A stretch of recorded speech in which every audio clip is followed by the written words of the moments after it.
Hello everybody and welcome back to LMM, and it's now time for our monthly update of what we've been working on in the shed, which means it must be time for merch. Yes, that's right. We've now got a selection of shirts available in our shop, so check it out, help support the channel and show that you like LMM to the world.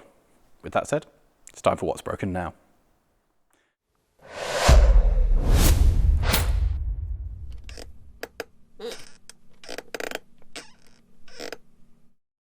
So opening up with the big news, I'm assuming that all of you guys have watched Jupiter Rising and seen that my big red paperweight is a paperweight no more and actually works and goes out on the road, which meant that it was time to give it some long overdue maintenance, which meant getting Ash and the air greaser out and clambering underneath. It does not pump oil. Well, what do you expect from cheap Chinese? I expect it to work at least once. It did work once, and that was it. It's never worked. No, that's a good point. It's never worked, but it's this thing here isn't doing the compressy thing. And then, but the thing is, you can then do the compressy thing 'cause by twisting it for some reason it goes in. That doesn't make sense on a grease gun. Look, twizzle that, it goes in. But this is meant to be a full grease cartridge. So what the hell has happened to the grease? Because this was full, right? Watch this. Keep turning. Keep turning. The spindle thing has gone all the way in the canister. Still no grease. Open this up. This is the real trick. This is amazing. No grease! This is Lawrie attempting to grease up his fast There's engine. no grease in it, but it was a full... Where's it gone? I don't understand. Okay, Lawrie, I'll go get my grease gun, and you can use that. I don't understand. How easy has this been so far? Much easier with Ash's magic, powerful, killer oil grease gun thing, air greaser. This would be a nightmare on my own. Continue. I mean, to be fair, it's easier than the car. At least there's room under here. But you don't know the pain of having long hair until you crawl backwards and trap your own hair onto your body weight. Oh, that's a piece of sharp metal. I'll just turn the peach out over. Right.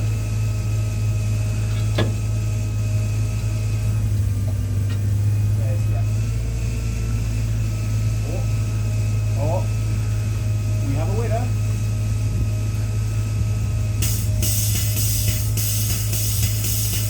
That's good. That's also the front bit, the front PTO. I had my finger on the trigger of this for about 5 seconds. It was. Yeah, it's quite dry. It was, yes. But I think it was not ideal. No, they should only take 1 or 2 pumps. Having finally greased it up, which is something that I've been meaning to do in the almost 5 years of ownership, we decided to move on and do some of the other important and long overdue tasks. For instance, changing the gearbox oil. Ooh. I feel like maybe the lubricant in there isn't lubricating the... No, I don't think... I've got a horrible feeling this is going to be just gunk. So do I. Do you think it's going to just sludge? Again, I've owned this for now 4 years of time, and I've not done this. I can't see anything now, Ash. But there we go. And here we go, moment of truth. Oh, that's That's quite watery. it's a weird noise. Oh wow, that's a wonderful colour. Ash, Yeah. I feel I should have probably changed my gearbox oil. Well, that is, wow. Change the gearbox oil, guys. Top tip from LMM, a serious top tip. Change your gearbox oil. This is... Oh my god, look at it coming out now. Oh wow! It's bitty. It's very foamy. That's worrying, Ash. That's how they're meant to look. And that's what it looked like. How many times you crunched the gears? Occasionally. Yeah, say hello to your gears. What was... Mistakenly, I've now tipped it into here, which is the funnel with a filter on, and it's clogged. Because I'm an idiot, I didn't stop, I just checked it in. So, I guess that lives here now.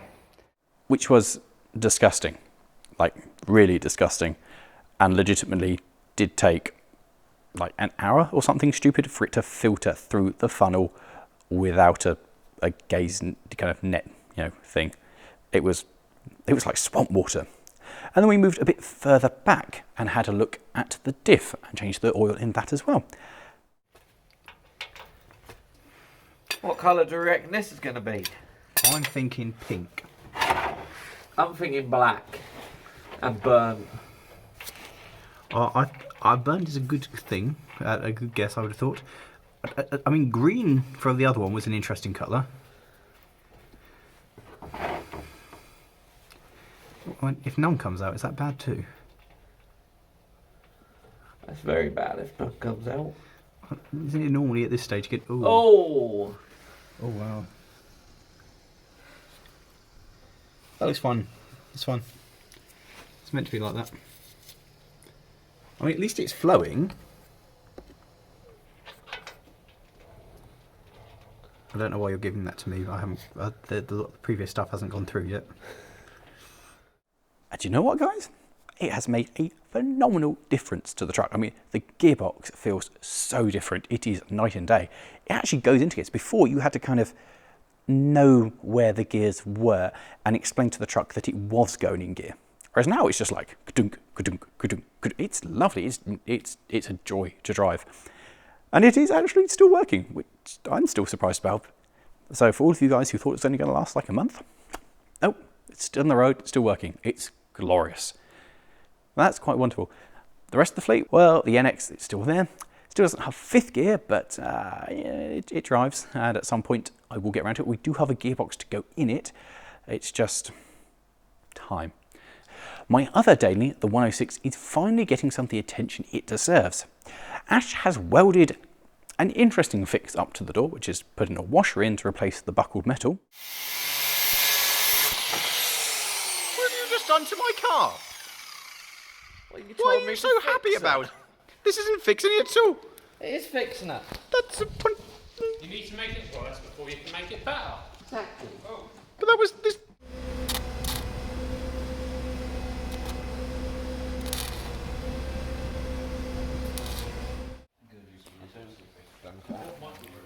Oh. Oh, that did not go as I think it was meant to. No, I do have a plan. Do you? Do you? It involves a washer. And we have reattached the door. That actually works on the strap now. And that was actually a very long process of doing it. It doesn't seem so in the clips, but it took most of the day to get that back together again. And then Morgan, building on what he'd learnt from doing his own 106, decided that he would do the heater matrix that the garage mucked up, like 6 months ago now, and stripped everything out of the car and put the new heater matrix in. Nothing to see here. Absolutely nothing. Go away, Lawrie. Nothing to see here at all. Wow. You don't need that. You told me to fix your car, so I'm fixing it. Was this fixing in the same way as you fixed Red Roof? No, this is fixing it the same way as I've already fixed my Peugeot 106 heater matrix. I understand why people say this is a hell of a job. Yes. There's whole dashes out. I should point out the windscreen wipers have had to be removed. Yes, there's one on top of the car, look. That's why that's just a wiper, not me. This is a silly job. Yes, it's a nightmare.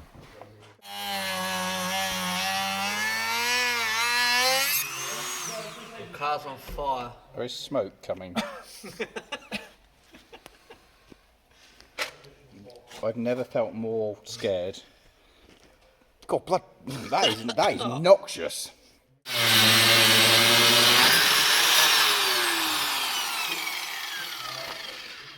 How goes the operation, Doctor? It's going well. We're getting there. It does take some time though. For it. That looks fine. I don't look. It's only full of muck. They feel so plastic. And very heavy. Oh, that's a gunky colour. Oh. So I assume this is why it don't work, because it's full of rag weld. Let's feel the weight difference. Oh, what's the difference in weight? What's that feel? Yeah, it's probably like 50%, maybe double. Really? Just because of the rad welding. Well, the rad well sealed itself in it. Especially. Well, that's why it doesn't work anymore. Yeah, that's why it don't work. Oh, that came off easy. Good job. Good job.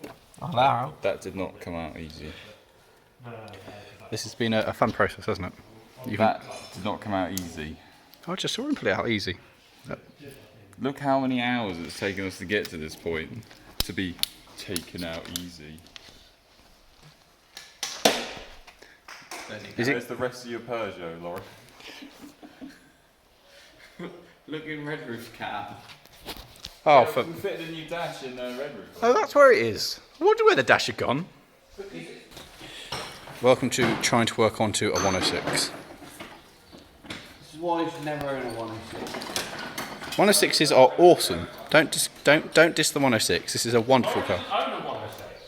It's very clear.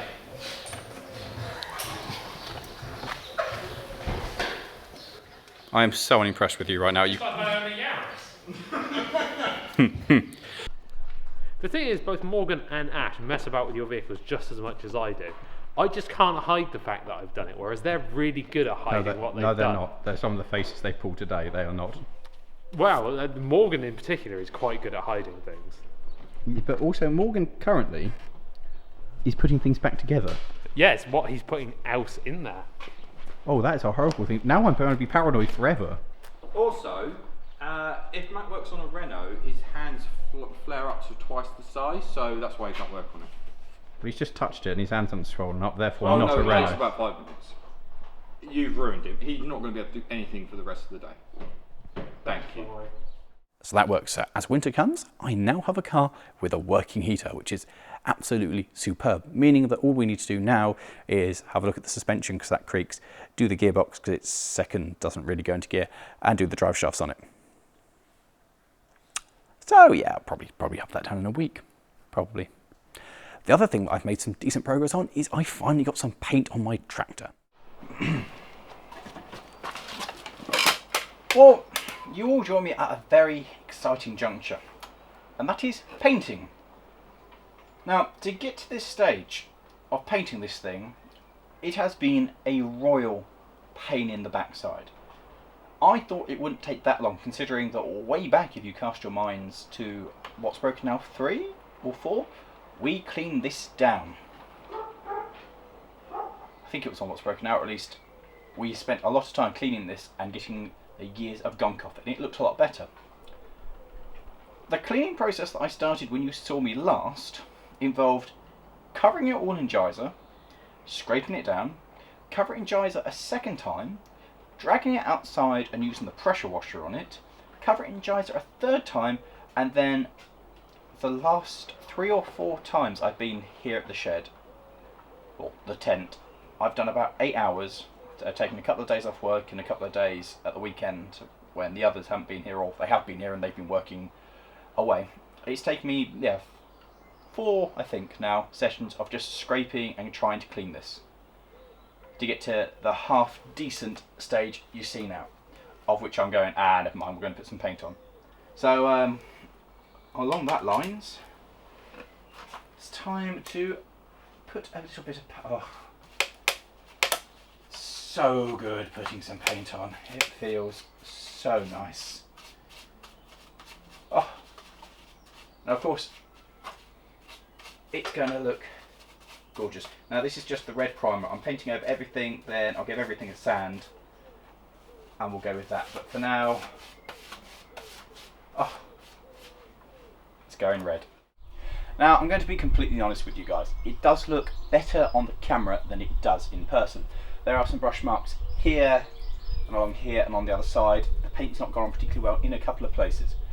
However, I think at this point we can all agree that it looks so much better than it did. In fact, coming up now on the screen there'll be a picture of how it was when we started with it, and you can all go, yes, well done lads, it may have taken you quite some time, but it is now looking somewhat like a tractor. Now, if you're a long-term viewer of the channel, you'll realise how momentous this is, and if you're not, I have had this tractor, well, since way before LMM, and since the very early days of JM on Cars. And I've always talked about doing it up and getting it sorted and getting it painted. Painting the tractor has taken a lot longer than I thought it was going to, much like the whole stripping procedure took significantly longer than I thought it was going to. Trying to get a nice coat on it with a brush, not letting it run, and covering all of the nooks and crannies of a kind of mostly assembled tractor, actually quite a challenge. I do at this stage rather regret not stripping it down further. However, the thing does look a lot better than it used to. In fact, it almost looks like a new tractor. So all that remains is to give this a sand, put another coat on, sand that, give it another coat, and put it back together again, assuming by which point I know where all the bits are and how they go back together again. Because when I took it apart, I knew what I was doing. A couple of months on, maybe not as sure as I once was, but I'm sure that, yeah, it will happen. But it's really nice looking at it, how it is. The other tractor that's sat in there, Jeb, well, that's still there. Nothing's happened to that. And Humpty, well, Humpty's still there. Humpty just trundles along and does whatever we ask of it.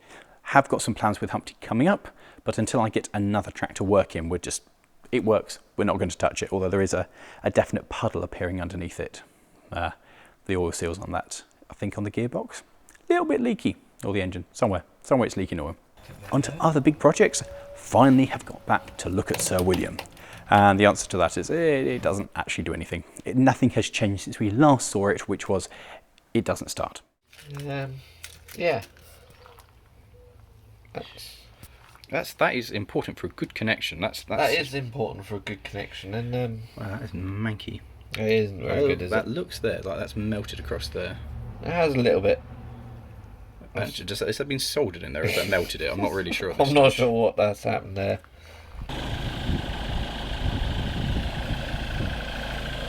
Right. Nothing.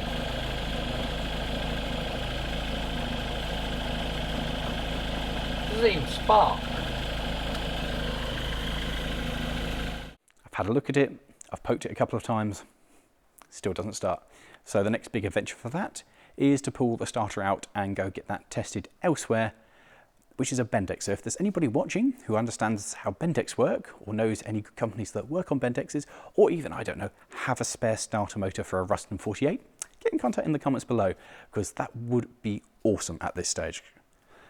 So everything else, well, the Morris, my LMMons 2020 car.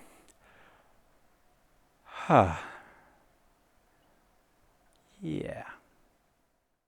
So we found some issues here that the rear suspension doesn't appear to be attached to anything this side. And it's all been covered, I mean, this is a bodge all the way along here, and this is all covered in, oh no. Oh no. Oh God. Oh, it's just made of rust that's been covered in wax oil. And... oh, the exhaust isn't, oh.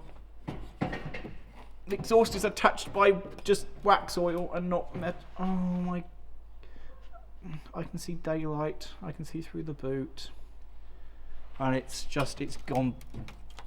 I can get my finger behind it. It's just made of so many patches. Why do I keep buying rubbish? I mean, that metal there is actually quite good. Look at that. I wonder if this is meant to be double skinned. Because that's like fresh off the scraped paintwork off of that. So there appears to be double skin metal here. I don't know if this is a patch over the top, but this is all totally just...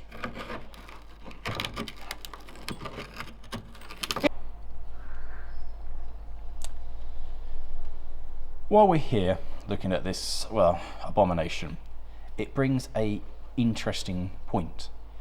This car is over 40 years old, and in the UK, cars that are over 40 are MOT and tax exempt.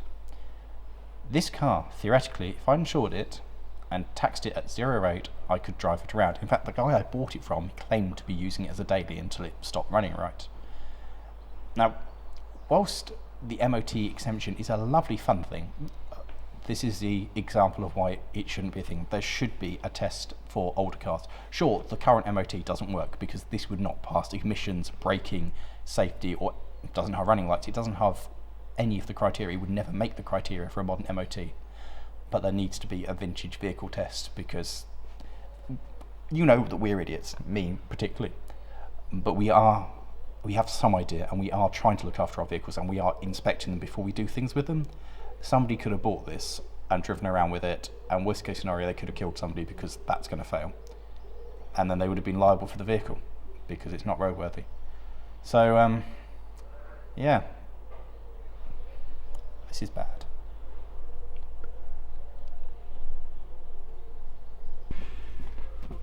So, having looked at the back end and being thoroughly disappointed by the structural integrity, it's prompted me to have a bit more of a look around the car. And we have found more holes in the floor, in the back by the transmission tunnel. The hinge down here is gone. There's more hinges and holes here. And I've just taken this off, so the moment of truth to find out how bad everything is behind here. Actually, that's brilliant. It's not as bad as I thought it was going to be, actually. That's still structurally okay. Okay. This is horrible, horrible bodge. So, at this moment, for the first time ever on LMM, I am considering selling a car. I'm not sure what to do with this one, because it's gone. If you look in that corner by the other piece of wood over by the light, that's gone over there. The metalwork's gone there. It's all doable, it's just, do I really need another project? And this was bought as a fixer-upper and not a strip it down, and the result of today is this one's a strip it down. In the clip there, I talked about possibly selling the car, and with a bit of reflection on that, I've decided it's not really the thing I want to do. If I was to sell the car now, it's probably only going to be used for spares, and it would be a crying shame for it to be broken up, because it looks pretty good. So we are going to restore it, and it's going to require a lot of work. It's going to need a lot of stripping down, and we'll cover that in a future series on LMM. But for the time being, it's just sat there and will in no way be doing lemons. It's not beyond what we want to do to the car. The car is very much fixable. It's not a cost-effective repair, but we can do it. The big problem is the way that it's been bodged in the past. Random size patches just patched over the metal. I don't really know if this car has been done by somebody that this was their first attempt at a classic project, or if it went to a garage who went, it's got a hole in it there, it won't get an MOT, and the owner just went, put a patch on it, and they just went, that's a piece of metal, tack, tack, tack, done. Because the rot's not been cut out, it just has a piece of metal over it. So the first thing we need to do with it is strip everything on the chassis back, remove all the patches, cut out the rot, and then put some proper bits of metal back in and actually try not to have them patched a bit, joined in there. So whilst not entirely impossible, challenging, or particularly difficult, it is going to be rather time consuming. And as I mentioned, it's certainly not going to be done in time for lemons, at least not lemons this year. Which does leave me in a small problem of I've got a month or so to find myself a new car. Thinking of other things which are rotten, Ash decided to continue his favourite game, which is looking underneath and inside my vehicles and finding out what's wrong with them. And he had a look underneath Red Ruth. Lawrie, Yeah. just watch what lands out by my feet. That's weight saving. They're quite big chunks. They are very big chunks. What have they come out of? At the minute, I can't see. That's probably good then. The chassis looks fairly alright. It's one of the reasons when I bought it, I did climb under it like you are and was like, okay, there's a lot of surface rust, but it's all solid. Yeah. Like the chassis had been compromised, I wouldn't have bought it. And it's not bad news. The vehicle has a lot of surface rust, and it's something that we need to address in the not too distant future to stop it becoming a problem. But basically, as I've said all along, Red Ruth is basically solid. It's the cab that's rotten, and the rest of it is okay. Yes, it needs attention, and it's something that we will do, but it's basically okay. I'm not a complete idiot for buying the truck. It's not a lost cause. All very much doable, just minus the cab, which is Swiss cheese at this point. But that's good. Equally with the Digger Viking, Ash has continued his mission of pulling things apart and has just declared that there's more wrong with it and he's got to pull the front end out of it. So that's going to be fun. and it's just continued pulling little pieces off it. In fact, every time I see it, it's getting slowly smaller. I think he's trying to remove it and kind of take it away in kit form. But still, there's a plan with that. It will come back together again. It's sat over there, which is basically the same for the Lotus, the MR2s, and the Supra. They're just sat here, not really changing. Which brings us to the end of my stuff. And what about the rest of the team? Well, Morgan's been busy on the Fiat, so busy on the Fiat that he hasn't actually filmed any of it, which makes putting this segment of What's Broken Now together quite difficult. Trev has been playing with the Kia. And we're going to be looking at the plastic trim that goes down the doors.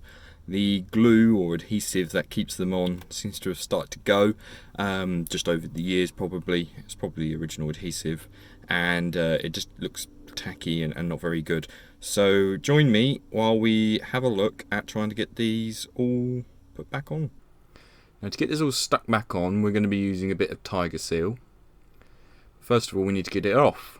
So to do this, I'm using a hairdryer, as I don't have a heat gun and I thought a heat gun would be too detrimental to it. So I was trying to go as slowly as possible so I didn't actually bend the trim completely out of shape, because it's almost impossible to find something like that ever again.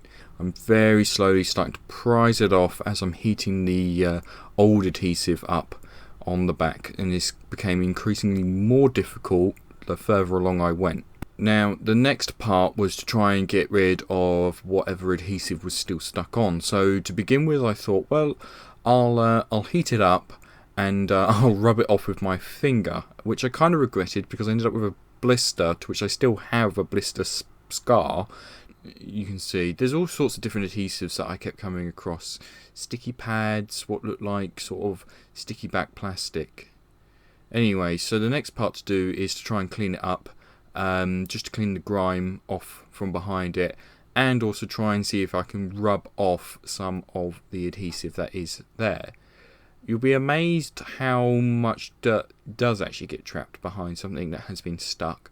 Definitely if it's peeled off on one corner, because dirt all comes in through the front and slowly gets pushed up further and further to the back. So I ended up going off on a bit of a tangent here, as I was trying to do some just other general maintenance, and I'll let myself in the past explain to you what I found. It's not good.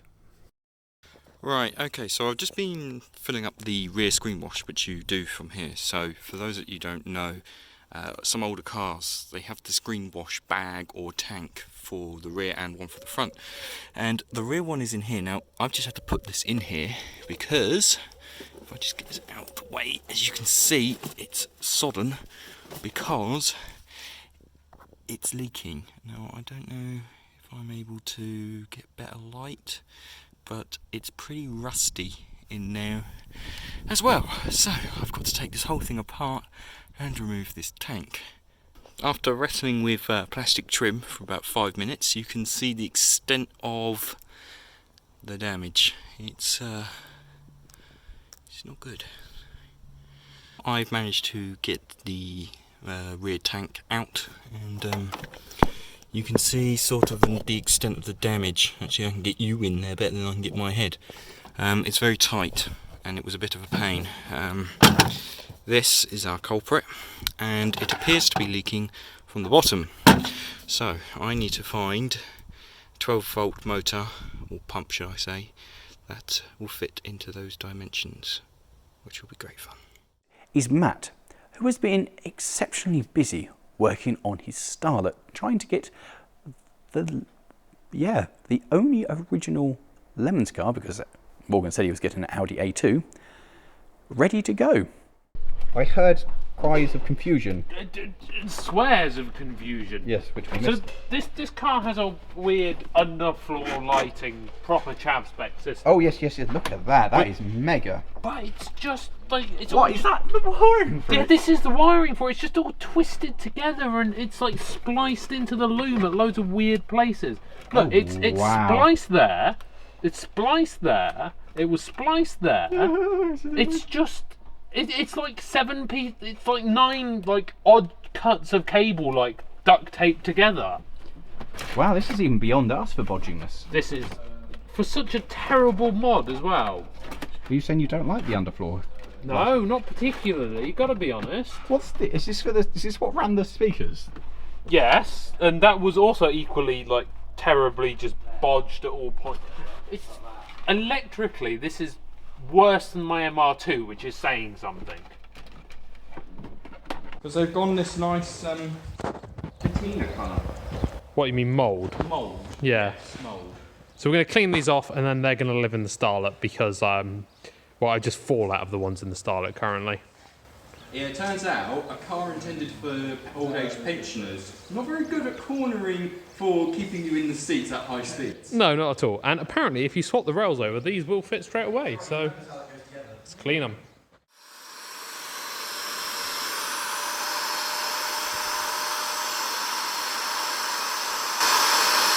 That's deeply unpleasant.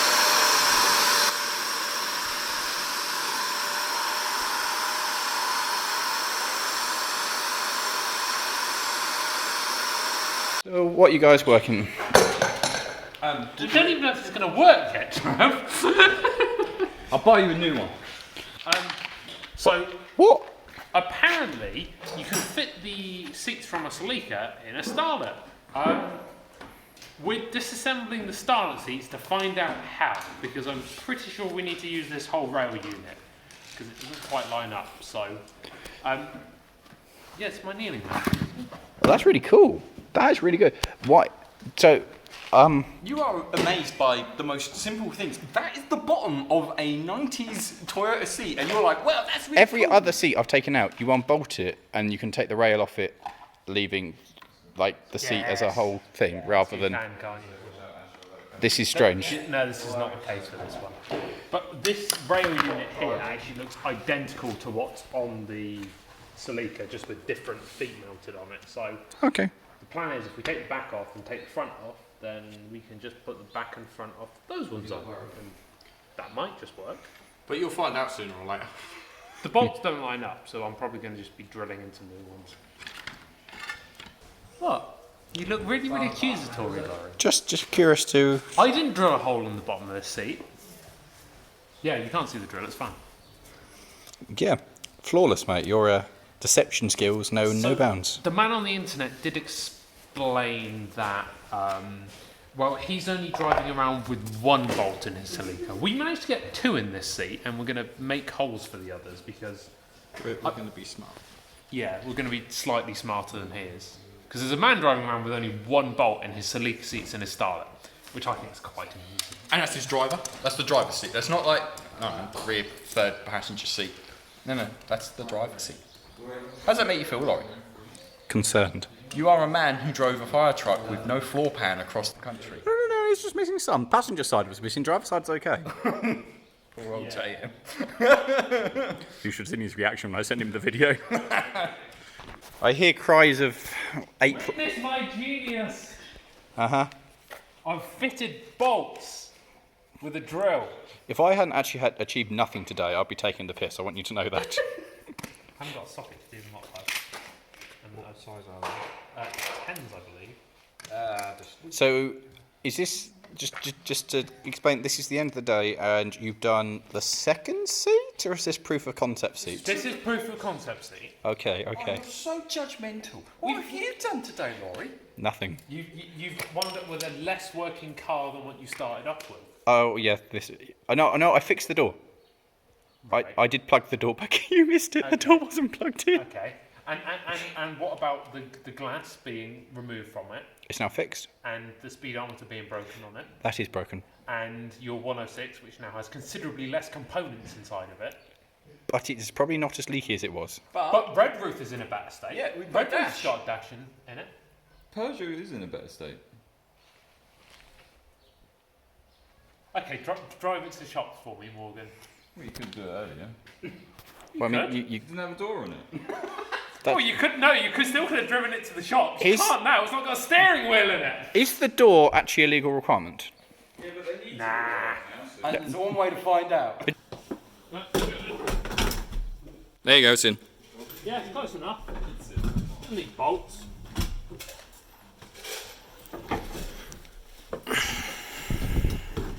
So I did test fit the rails beforehand, so I know this should work. Where it's going to work with the seat attached though, I've got no idea. The man on the internet told us though. The man on the internet did say this would work. Today we're going to play the fun game of how furry is the sump plug on Matt Starlet. It's not the sump, it's the gearbox oil, which is always way... Oh my god, that looks clean! No. No, it's actually, it's golden. No. It's actual gearbox oil colour. It's been changed at some point. Nice. That's highly disappointing. Oh god, it is clean as well. I can confirm that the vehicle I'm working on is not the same. No. So this is, I'm finally getting the clutch done on the Starlet because... It's terrible. Yes, and one did come with it, which means this is actually a free fix. Nothing else I'm doing on it is, but this is. So, Apart from my time. yeah. Sorry, I'm not actually paying for that. I'm your tour guide instead. You just look so unimpressed, Morgan. You're just looking upon it with a look of why. Oh, No, him. That's a bastard. you expect me to pay you? No. You expect My your... time is valuable. Well, He- it's debatable. You're furloughed. He demands your respect.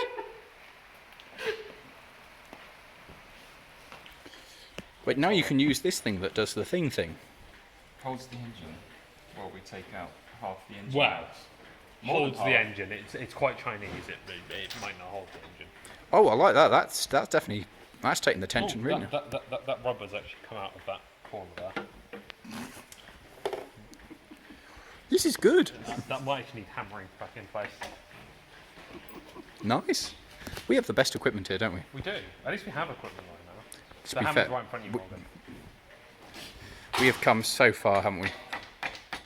So as you might be able to tell, there's no gearbox in the car anymore. That's because me and Morgan have somehow managed to remove it. Actually didn't turn out to be too much of a bad job, but the previous clutch in here, as you'll be seeing now, was a little bit toasted. So I've got the new clutch in now. I've got my homemade 3D printed alignment tool. Now it's get the pressure plate on and hopefully stick it all back together. And it might still work. So as you might be able to tell from the lack of big blue bar across here, the gearbox is now back in and all bolted up. Hopefully that clutch is good. Morgan's done one once before, so I'm trusting his judgment that it went in okay. But we've done the clutch bearing, put a new pressure plate on there and a new clutch plate itself. So fingers crossed, this shouldn't slip anymore. Due to the ridiculously huge wheels on this thing, which it really shouldn't have had, this is actually the rubbing which has been caused. What I'm doing now, we're just giving it a rub back with a nice isopropyl alcohol and a wire brush, get the surface nice and rough, and then we'll put some fresh underseal on here. Because I have something to stop the wheels rubbing in the future. Now, the big difference here between what I've achieved and what Matt's achieved is Matt is actually competent and has done a remarkable turnaround on his car. It came in with a slipping clutch, with wheels that were too big of it and suspension that was, well, terrible, and it couldn't even go full lock. And it's now at a stage that it's actually a drivable car. Matt can now do lemons. I can't. Morgan, I don't know. I don't know if the fit's going to be done, in all honesty. And Trev, well, Trev can do it, but it's not in the original car he bought. So, yeah, Matt's done well to take the only one of us who's managed to get the car ready out of all of us who bought project vehicles. Yeah, good job, Matt. And with that, that's the end of this month's What's Broken Now. We really hope you guys have enjoyed this video and seeing what we've been up to in the shed. And of course, if you have, give us a like, subscribe if you haven't, and leave a comment. Let us know what you've enjoyed seeing the most and what you'd like to see more of. With that, we'll see you next time. If you have enjoyed this one, how about clicking up there for the video of Jupiter Rises if you've not seen it already? Or how about down there for the announcement of LMMons 2020 when you saw the vehicles and our hopes when we started this, which have now been totally dashed. And of course, there will be an update on LMMons coming in the not too distant future. So thanks for watching, guys, and we'll see you next time.